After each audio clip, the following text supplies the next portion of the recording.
ICC टी20 world cup के super 8 मरहले में इंग्लैंड ने पाकिस्तान को शिकस्त दे दी। इंग्लैंड ने पाकिस्तान को शिकस्त देकर सेमीफाइनल में पहुंच गया है और इंग्लैंड के कप्तान हैरी ब्रूक की शानदार सेंचुरी 50 गेंदों पर 100 रन बनाए। इंग्लिश बैटर्स के सामने पाकिस्तानी बॉलर्स बेबस नजर आए।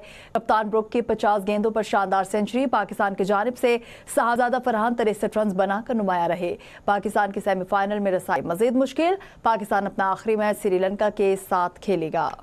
नाज़रीन, आपको बताते चलें कि आईसीसी टी20 वर्ल्ड कप के सुपर 8 मरहले में इंग्लैंड ने पाकिस्तान को शिकस्त दे दी है। इंग्लैंड ने पाकिस्तान को शिकस्त देकर सेमीफाइनल में पहुंच गया। इंग्लैंड के कप्तान हैरी ब्रूक की शानदार सेंचुरी 50 गेंदों पर 100 रन बनाए। इंग्लिश बैटर्स के सामने पाकिस्तानी बॉलर्स बेबस नजर आए। कप्तान ब्रूक की 50 गेंदों पर शानदार सेंचुरी पाकिस्तान की जानिब से साहबजादा फरहान 63 रन बनाकर नुमाया रहे। पाकिस्तान की सेमीफाइनल में रसाई मजीद मुश्किल। पाकिस्तान अपना आखिरी मैच श्रीलंका के साथ खेलेगा।